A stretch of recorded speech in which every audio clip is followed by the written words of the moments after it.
Di tengah malam yang sunyi, seorang pembunuh bayaran profesional bernama Jason tiba di lokasi targetnya. Dia memarkir mobilnya di luar pabrik mainan untuk melakukan pemantauan terlebih dahulu. Di dalam pabrik, seorang pembuat mainan terkenal yang bernama Hans Morris sedang berada di bengkel. Dia sedang memeriksa produksi mainan terbaru dan memastikan semuanya berjalan lancar. Salah satu produk yang menarik perhatiannya adalah sebuah kotak musik edisi terbatas yang dihiasi miniatur peri cantik yang memainkan melodi yang menenangkan. Terpesona oleh kotak musik itu, Hans membawanya saat meninggalkan bengkel tersebut. Hans kemudian menuju kantornya yang hanya bisa diakses menggunakan kartu kunci khusus. Sesampainya di kantor, dia duduk sambil menatap sebuah foto ibunya yang penuh kenangan. Dihiasi tulisan tangan dan wajah lucu yang mengingatkan akan cinta seorang ibu. Sementara itu, dari luar, Jason mengawasi pergerakan Hans. Setelah memastikan semuanya siap, Jason mulai bergerak. Dia mengenakan sarung tangan, masker, topi, dan menutupi sepatu untuk menyembunyikan identitasnya. Senjatanya dilengkapi peredam suara,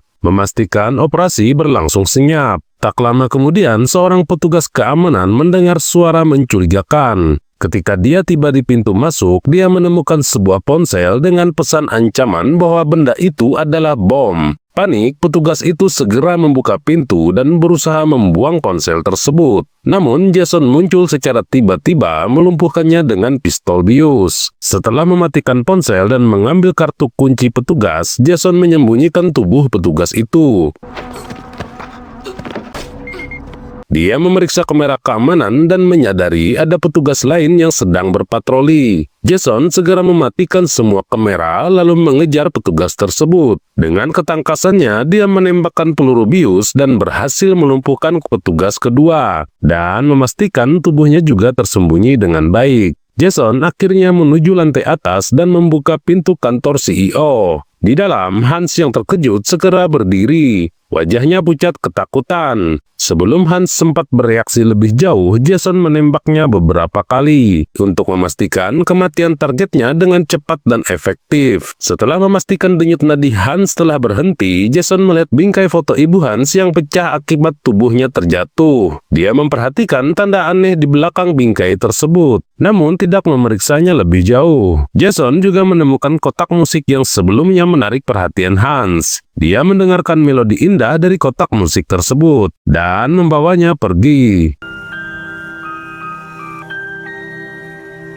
Beberapa saat kemudian, Jason sudah berada di pesawat untuk pulang ke rumah. Dia menggunakan ponsel bekas untuk mengirim pesan kepada orang yang memperkerjakannya, menyuruh mereka mengkonfirmasi kematian Hans melalui berita di televisi, dan meminta untuk segera mentransfer pembayaran. Saat seorang penumpang di sebelahnya bertanya apakah dia memiliki permen karet, Jason membuka tas untuk mengambilnya. Namun dia dikejutkan oleh kotak musik peri yang kini tampak menyeramkan. Penumpang lain tampak bingung dengan reaksi Jason. Namun, Jason hanya tersenyum tenang saat memberikan permen karet tersebut. Beberapa jam kemudian, saat tiba di bandara, Jason melihat televisi yang memberitakan tentang kematian Hans. Polisi juga mengidentifikasi bahwa pembunuhan itu dilakukan oleh seorang pembunuh profesional. Ketika Jason naik eskalator, dia merasa terganggu oleh boneka bayi yang dibawa seorang gadis kecil. Ketidaknyamanan itu begitu kuat hingga dia harus mengalihkan pandangannya.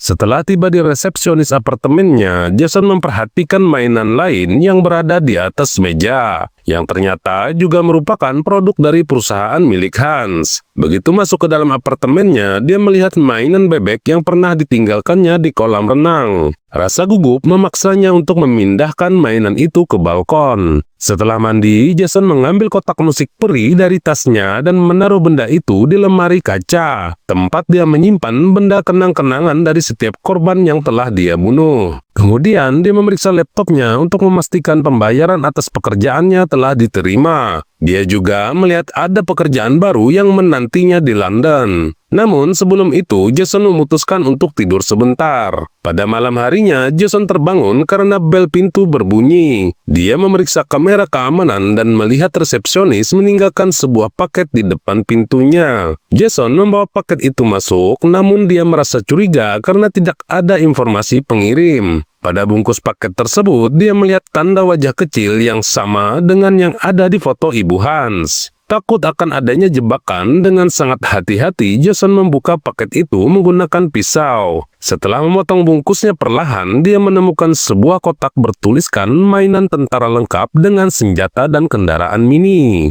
Logo pada kotak menunjukkan bahwa mainan itu berasal dari perusahaan Hans, dengan stiker bertuliskan bonus kejutan. Tetap dengan perasaan waspada, Jason membuka kotak itu sedikit demi sedikit sambil menggunakan senter untuk memastikan isinya bukan bom. Setelah yakin bahwa isinya hanyalah mainan, dia hanya membuka kotak tersebut dan melihat kembali bungkusnya. Karena masih curiga dengan tanda kecil yang tertera, Jason melihat lebih dekat salah satu mainan tentara, tetapi tidak menemukan sesuatu yang aneh. Dia pun meninggalkan semua mainan itu untuk mengambil sekaleng soda. Tiba-tiba dia mendengar suara keras dan melihat kotak mainan telah jatuh dari atas meja. Rasa gugup kembali menyerangnya. Jason menatap kotak itu sejenak sebelum memeriksa sisi lain meja. Namun dia tidak menemukan sesuatu yang mencurigakan. Ketika dia kembali mendekati kotak, dia terkejut karena mendapati kotaknya telah kosong. Saat itu tirai bergoyang, membuat Jason segera menoleh ke belakang. Namun sekali lagi dia tidak menemukan apapun. Beberapa saat kemudian lampu meja tiba-tiba mati. Ketika Jason mencari tahu penyebabnya, dia mendapati kabel colokannya telah terputus. Selanjutnya lampu di dapur juga padam. Saat mendekati dapur untuk mencari tahu penyebabnya, Jason merasakan sesuatu menusuk di kakinya. Refleks, dia melompat mundur dan meraih benda yang menyakitinya tersebut. Ternyata itu adalah sebuah senjata mainan tentara. Jason kemudian berjongkok untuk melihat ke bawah meja. Tetapi tiba-tiba sesuatu melepaskan tembakan kecil ke arahnya. Dia pun segera berlindung. Meski semua tembakan itu terlihat kecil, namun tetap saja menyebabkan luka. Ketika Jason mencoba mengintip lagi, sebuah roket kecil terbang keluar dari bawah meja dan mengenai kakinya. Ledakan roket itu cukup untuk membakar celana dan melukai kulitnya. Dia segera berguling ke lantai untuk mencari perlindungan. Setelah bernapas sebentar, Jason bergegas masuk ke kamar mandi untuk bersembunyi. Dia kemudian memeriksa luka-lukanya di cermin, serta luka bakar di kakinya. Setelah itu, dengan menggunakan cermin kecil, dia mengintip melalui pintu yang sedikit terbuka. Di luar, tembakan masih berlangsung, yang merusak lampu-lampu apartemennya, diikuti sebuah roket yang meledakkan sebuah lampu hias. Ketika tembakan berhenti sejenak, Jason menyadari musuhnya telah menemukan keberadaannya. Tiba-tiba sebuah roket meluncur, menghancurkan cermin kecilnya dan pecahan kaca itu melukai wajah serta tubuhnya. Setelah menutup pintu, Jason mencabut pecahan kaca itu dari kulitnya. Luka-lukanya semakin banyak, tetapi Jason berusaha tetap fokus. Karena kamar mandi terhubung dengan kamar tidur, Jason segera mengambil sebuah pistol dari dalam laci. Dengan senjata di tangan, dia keluar dari kamar mandi dan mulai menembak ke arah musuh yang bersembunyi di bawah sofa. Meski tembakan kecil masih terus melukainya, kali ini dia berhasil menghindari roket yang meluncur ke arahnya. Jason bergerak cepat melewati ruang tengah menuju bar. Setelah minum sebentar untuk mengurangi rasa sakit, dia kemudian mengambil senjata lain yang dia sembunyikan di tempat itu. Dengan senjata otomatis tersebut, dia terus menembak sambil mendekati sofa. Dia segera menyingkirkan perabot yang menghalangi dan kembali menembak. Ketika tembakan dari musuh berhenti, Jason menyingkirkan bantal-bantal dari sofa dan menembak kembali sambil berteriak marah. Begitu pelurunya habis, dia mengambil kembali senjata sebelumnya dan dengan cepat membalikkan sofa.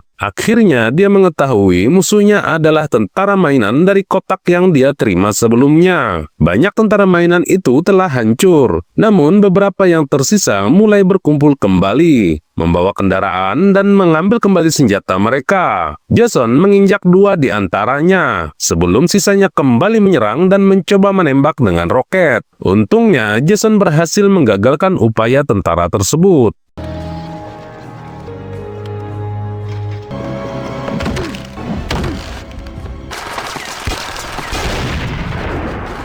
Beberapa tentara berhasil masuk ke helikopter kecil mereka, yang tiba-tiba terbang keluar dan mulai menembakkan roket ke arah Jason. Jason menunduk tepat waktu, tetapi roket itu cukup kuat untuk menghancurkan barnya. Helikopter mainan itu terbang ke arah Jason. Dengan menggunakan baling-baling, mereka berhasil melukai wajah dan tangannya, yang membuat senjatanya terjatuh. Jason dengan cepat mengambil kembali senjatanya, dan berhasil menembak jatuh salah satu helikopter. Namun, helikopter di belakangnya segera menembakkan banyak roket yang memaksa Jason berlari kembali masuk ke dalam kamar mandi.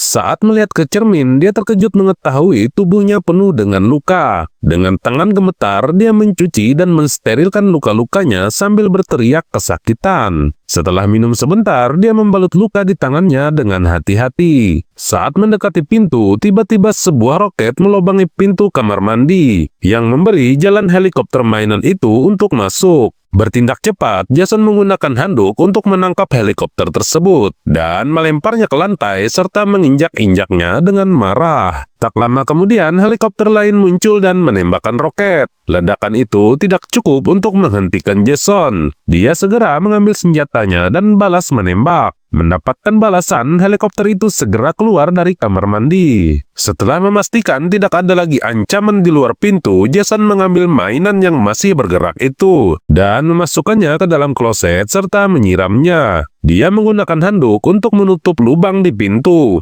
Namun suara dari kloset tidak berhenti, meski sudah beberapa kali dia siram. Jason mencoba memukul tutup kloset, namun tetap tidak berhasil. Akhirnya dia mengambil pengering rambut dan melemparnya ke dalam kloset, yang menyebabkan hubungan arus pendek. Ledakan kecil itu berhasil mematikan para tentara yang tersisa sekaligus memadamkan lampu di kamar mandi.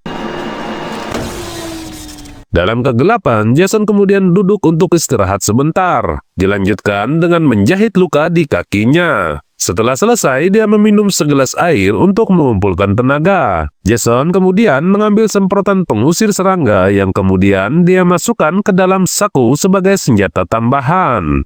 Tiba-tiba, Jason melihat bayangan bergerak di luar pintu. Dengan waspada, dia bersiap menembak. Tetapi itu hanya selembar kertas yang didorong masuk. Setelah para tentara pergi, dia mengambil kertas itu dan membaca tulisan yang isinya menyuruhnya untuk menyerah. Dengan marah, Jason menulis sumpah serapah dan mengirimkannya kembali. Dia kemudian mengintip melalui celah di handuk yang menutupi pintu dan melihat para tentara sedang menyiapkan meriam. Jason menghindar tepat waktu ketika ledakan meriam menghantam pintu yang membuat lubang lebih besar. Tembakan terus berdatangan melubangi pintu hingga nyaris hancur. Tanpa pilihan lain, Jason segera memanjat keluar jendela dan berdiri di tepian gedung yang sempit. Dan dengan sangat hati-hati, dia berjalan di sepanjang tepian dan berhasil bersembunyi di balik tembok bersamaan dengan helikopter yang muncul untuk mencari tahu keberadaannya. Jason berjalan perlahan menyeberangi balok beton menuju jendela lain. Namun, dia akhirnya ditemukan oleh helikopter yang langsung menembak wajahnya sekali sebelum kehabisan peluru. Meskipun terluka, Jason balas menembak menggunakan peluru terakhirnya yang berhasil membakar helikopter itu dan membuatnya jatuh berkeping-keping. Dengan rasa sakit dan kelelahan, Jason melanjutkan usahanya kembali berjalan di tepian gedung. Dengan berpegangan pada pipa, dia perlahan-lahan mengitari bangunan. Namun, tiba-tiba dia kehilangan keseimbangan dan terjatuh. Untungnya, dia mendarat di balkonnya sendiri. Dari balkon, Jason mengintip ke dalam apartemennya. Dia melihat para tentara mainan sedang bersiap dengan meriam yang tersisa. Sementara di sisi lain, dia juga melihat para tentara mainan sedang berduka di depan jasad rekan-rekan mereka yang telah gugur. Saat berusaha menemukan solusi, Jason melihat ke atas panggangan dan menemukan sebuah bebek mainan korek api serta alat pemadam kebakaran. Beberapa saat kemudian, bebek itu terlihat mengapung di kolam renang dan mengeluarkan suara khas bebek. Para tentara yang penasaran segera mendekat dan menyelidikinya. Jason segera menyelinap masuk melalui pintu lain. Tanpa membuang waktu, Jason segera menyemprotkan alat pemadam kebakaran ke arah tentara meriam. Namun, tentara tim kedua mendekat dari belakang menggunakan mobil sambil menembaki Jason terus-menerus.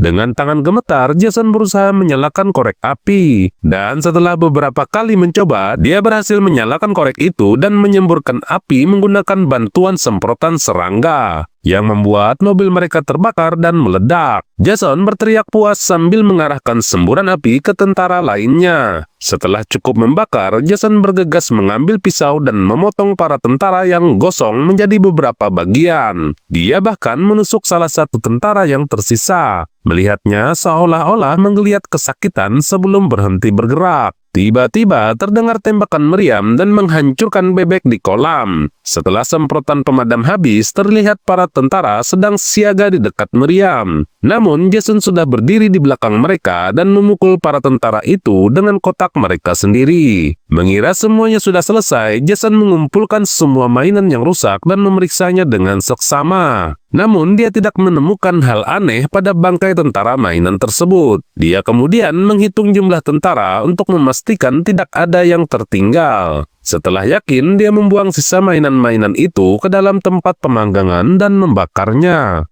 Setelah membersihkan luka-lukanya dengan benar, Jason masuk ke kolam renang untuk bersantai. Namun, tiba-tiba dia mendengar suara dan sesaat kemudian sesuatu melukai pergelangan tangannya. Dia segera keluar dari kolam tetapi tidak menemukan apa yang telah melukainya. Melihat luka di pergelangan tangannya cukup parah, dia segera membalutnya menggunakan handuk sambil memperhatikan ke arah kolam. Di dalam kamar, Jason mencoba menjahit lukanya. Namun, karena tangannya gemetar terlalu parah, dia tidak bisa memasukkan benang ke dalam jarum. Akhirnya, dia hanya membalut luka baru tersebut, mengenakan pakaian, dan bersiap meninggalkan apartemennya dengan hati-hati. Setelah memastikan sekelilingnya aman, Jason mengambil kartu magnet nomor perawatan darurat dari pintu kulkas. Kemudian sambil berjalan mundur menuju pintu keluar, mengantisipasi kemungkinan adanya serangan mendadak. Sesaat setelah menekan tombol untuk turun, perasaan tegangnya kembali muncul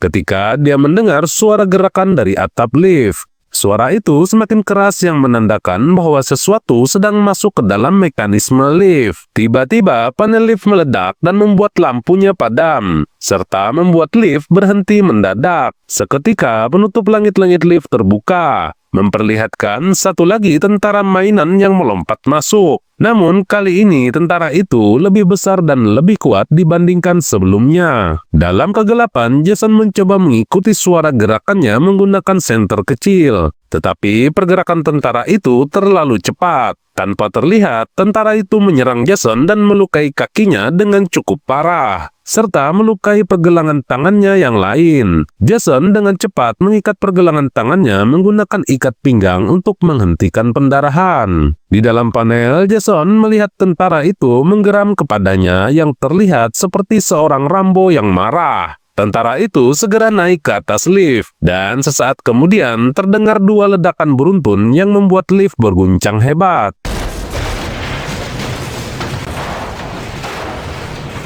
Putus asa, Jason melompat beberapa kali hingga berhasil membuka penutup lift menjadi lebih lebar. Dia segera memanjat keluar dengan sekuat tenaga, dan setelah sampai di atas, dia mengetahui bahwa dia telah terjebak di antara dua lantai gedung. Tiba-tiba, sebuah ledakan mengenai kakinya yang membuat Jason terkejut kesakitan dan terluka. Ketika dia melihat ke atas, tentara Rambo itu terlihat bersiap untuk melakukan serangan terakhir. Di saat yang sama, dia juga melihat lift lain turun mendekat. Tanpa ragu, Jason melompat ke atas lift tersebut untuk melarikan diri. Setelah bernapas sebentar, Jason melompat masuk dengan pendaratan yang sangat menyakitkan. Dia segera menekan tombol lift untuk berhenti di lantai selanjutnya. Namun tanpa dia sadari, tentara Rambo itu juga ikut masuk ke dalam lift tersebut. Makhluk kecil itu kemudian berdiri di atas perut Jason sambil berteriak menunjukkan keganasannya. Jason yang marah membalas teriakannya. Namun tentara Rambo itu mulai menusuk-nusuk tubuh Jason. Jason segera melemparnya. Saat pintu lift terbuka di lantai lobi, Jason berpura-pura pingsan. Melihat hal tersebut, tentara Rambo mendekati Jason, berniat untuk menyelesaikan misinya.